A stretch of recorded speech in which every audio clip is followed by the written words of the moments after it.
So GPU prices have been fluctuating all over the place, but generally trending down. And right now you can grab an RTX 3070 as of the time of filming for around $600, sometimes a little bit more, sometimes a little bit less. But is it good enough? A lot of people are worried about that 8 gigabytes of VRAM, and what resolution are you planning on playing at? Are you wanting to do any ray tracing? Should you spring for the RTX 3080? I'm going to be comparing the RTX 3070 against the RTX 3080 12 gigabyte model. The 12 gigabyte model mostly because, well, I have that one. And also because I do highly recommend it, especially when you can catch it on one of the lower price deals. It has come in stock for around $800, although it does sell out quickly at that price point. As of the time of filming, it's hovering more around the $900 mark. But the 12 gigabyte model, a lot of people misunderstand this. It's not just 2 gigabytes more of VRAM, although that's really nice to have. It also kind of splits the difference in performance between the 10 gigabyte model and the TI model, because it actually has increased memory bandwidth and more CUDA cores compared to the original 10 gigabyte model. It also never got an MSRP, so I can't tell you what it is in relation to its MSRP, since there isn't one.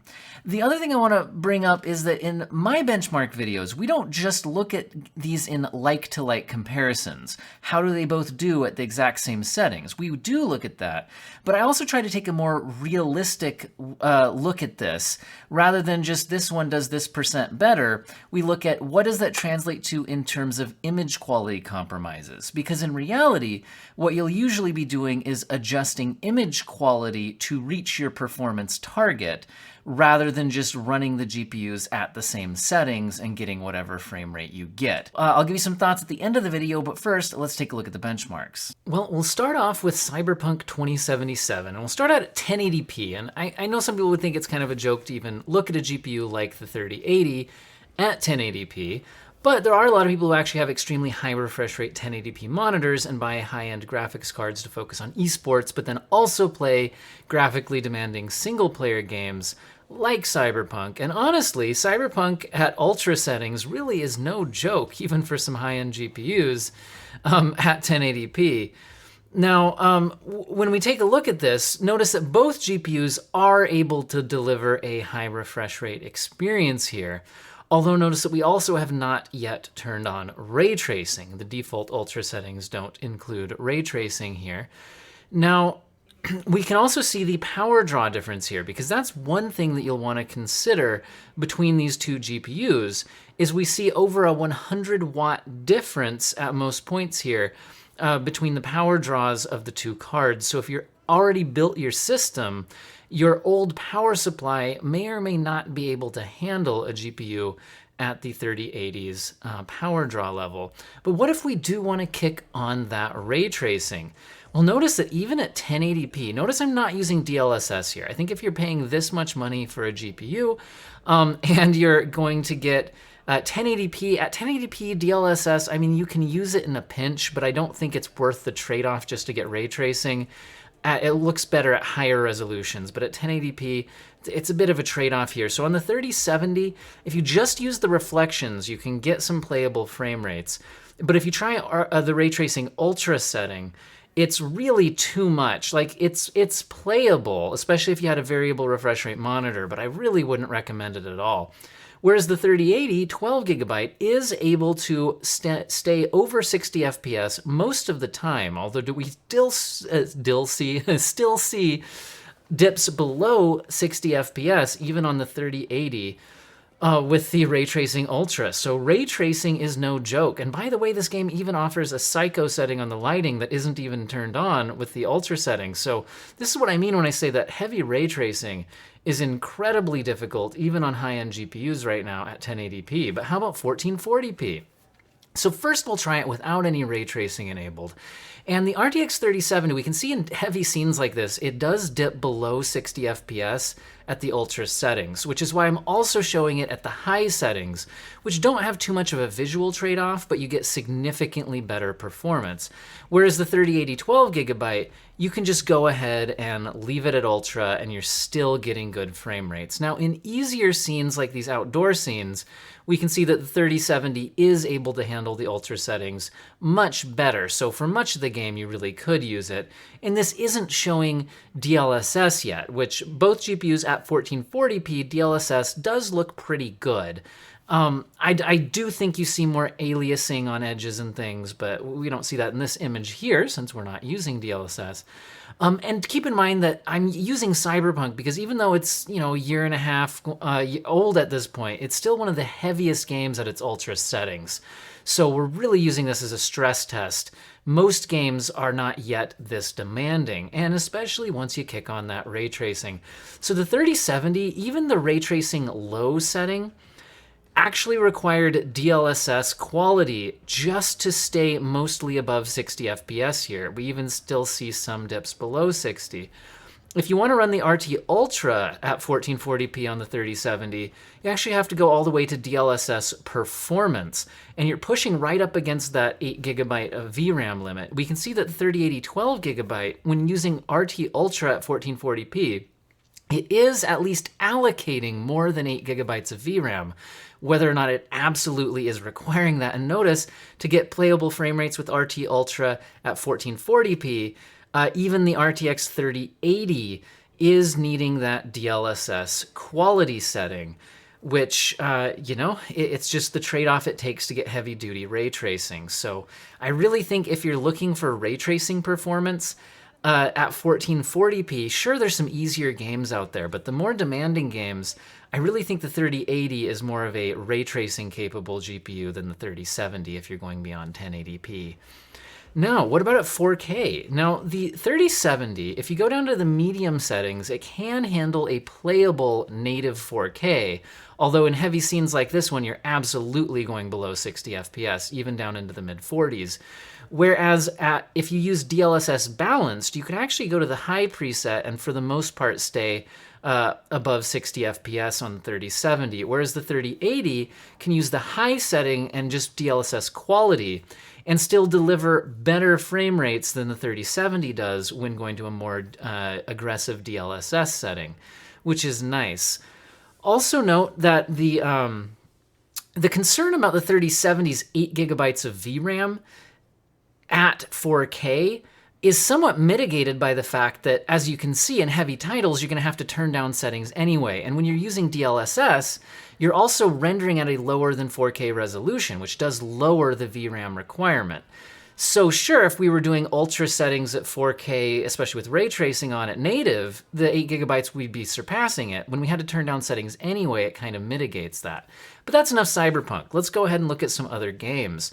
So here we're looking at Red Dead Redemption 2, which at its maximum preset is still a fairly demanding game, despite being a bit older even than Cyberpunk is at this point. But we can see that both GPUs here are able to deliver solid 1440p performance. The 3070 can max the game out with no issues, and you'll be getting a very nice frame rate. I think in this game that's absolutely fine, although on the 3080, you're going to be getting over 100 FPS much of the time. There are some demanding scenes in the game where you might not be, you know, capping out your 120 FPS monitor or whatever you've got there. But this is also a game where you absolutely could just turn down some settings. You really don't need to be running the game at the maximum preset. But, you know, if you have that horsepower, it's always nice to just crank everything on the to the right on the sliders. Although this, if we go to 4K, we can see that on the 3070, you will want to make some compromises. You could leave everything at the maximum settings and kick on DLSS quality, which looks pretty good here.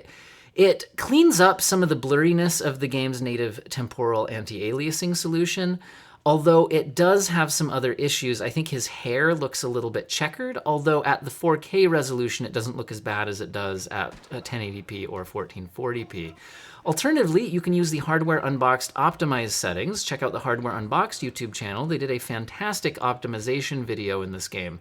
And we can see that that actually gains as much performance as using DLSS did, allowing the 3070 to play at the native 4K resolution, whereas a 3080 can get better frame rates than that just using the maximum preset without any DLSS. And obviously, you could then turn down settings and or use DLSS if you wanted even higher frame rates in this game. Now, it does look like the 3070 is getting close to that 8GB at least allocation on the VRAM. Although, if I haven't mentioned it earlier in the video, I am using resizable bar on the games that support it here. And resizable bar does try to allocate a lot of VRAM space. So I guess something to keep in mind. It might not actually need that space, even if you're allowing it to take it when you use the resizable bar. So this is Horizon Zero Dawn at 1440p ultra settings. This game does support DLSS, but as you can see, the GPUs don't really need it. And we can see the CPU usage at times here drops, the GPU usage at times here drops a bit lower on the 3080 than it does on the 3070, meaning that in some scenes here, not all of them, we are hitting a slight CPU limit on the 3080's performance, which explains why the percentage difference here might not be quite as large in every scene as you might have expected, because sometimes we're capping out based on the CPU. And if you're like, but the CPU is not at 100% usage.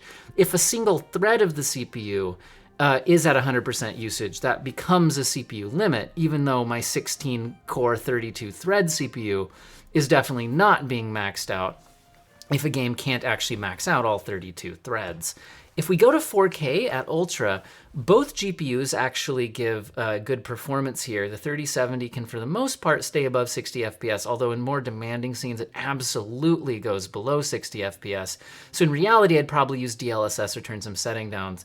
Now, I noticed the capture quality on my 3080 here doesn't look very good. It looks kind of blurry. I don't know what happened there. I captured it using the driver, the GeForce overlay, shadow play, if they still call it that these days. I don't know, with the NVENC encoder. I captured it the same way I did everything else. But for some reason, it captured at a lower resolution, it looks a bit blurry. But we can still see the performance stats here, with the 3080, of course, delivering a much stronger 4K native experience here, and again, still with the option of turning on DLSS or even turning down a few settings if we needed to. Now, this game is not the most demanding game out there. This is certainly an older, PS4 game that's then ported with a few upgrades, so definitely are more demanding games that we could look at here. But Forza Horizon 5 is not necessarily a more demanding game, but it's a different one that we could take a look at here. So starting out at the 1440p resolution, we're looking at the ultra settings here. Now the game actually has an extreme setting, which I just chose not to use here. Obviously these GPUs could have handled it, but I record a lot of this footage to compare against various GPUs. And I didn't do the extreme presets on a lot of my other GPUs that are a bit weaker here. So the ultra settings are the footage that I have to make the comparison of in this game. Now this is a game that benefits quite a bit on AMD GPUs, especially from smart access memory. But NVIDIA's, while it has resizable bar support, and I did turn it on, NVIDIA has not whitelisted this game for resizable bar. And I've done a video talking about how you can turn it on through NVIDIA Inspector, which is a third-party program where you can go in and tweak some things. But I don't think it's fair to use that when I'm doing benchmarks, because the vast majority of people aren't going to be aware that that's even an option, let alone want to take the trouble to actually do that. But anyway, so this is a game where if we looked at some AMD competitors with smart access memory enabled, we would definitely see these GPUs falling a bit behind, but that's not the point of this video. We're looking at the 3070 versus the 3080, and we are once again seeing at 4K that the 3070 can deliver a good experience, but the 3080 is definitely the far stronger 4K graphics card. So why don't we wrap this up with some final thoughts? All right, so I think we've seen that both of these GPUs, if you're playing on 1080p, because maybe you're high refresh rate, esports, you got 240 hertz, 360 hertz, I don't know, they even come out with like 500 hertz 1080p monitors for esports these days. The point is, both of these GPUs will absolutely crush 1080p. Although, if you want to do some heavy-duty ray tracing, we can actually see I was going to say 1070. Well, that one's not going to be ray tracing 1080p. The 3070 can definitely do some ray tracing at 1080p, but in heavier titles like Cyberpunk at the higher settings, it can actually struggle even at 1080p with ray tracing, whereas the 3080 does a much better job there. Now, both GPUs are honestly, I think, well recommended for 1080p, but make a lot more sense at least 1440p, where we saw the 3070 absolutely doing great performance at 1440p, although here's where you might start to worry slightly about the VRAM at 8 gigabytes in the future, meaning you maybe have to turn down a few settings. But that's all that really would mean, is that you might have to turn down a few settings. It doesn't mean you can't play the games. Also, as time goes on, you'll be more likely to want to turn down settings a little bit anyway in the most demanding titles. Especially some things that increase VRAM usage are ray tracing, and we saw that at 1440p, ray tracing can be difficult for the 3070. Again, Cyberpunk is a pretty demanding title here, but that's one reason why I use it. I like to, benchmark a heavy-duty current title to give us some idea of what performance will be like as, games stretch their legs a little bit in the near future. Whereas the 3080, I think, again, if you're looking for ray tracing, makes a lot more sense. And 1440p, I think it starts to kind of hit a good frame rate there with some use of DLSS. Whereas, the 3070 either had to turn the ray tracing way down or use a much more aggressive DLSS setting. And my opinion here, whether it came through in the YouTube compression or not, is that DLSS at 1440p is certainly usable at the quality setting, but in most games you can start to see a bit more aliasing and blurring in motion, things like that. I'd rather not use it, and use it definitely as least amount as possible.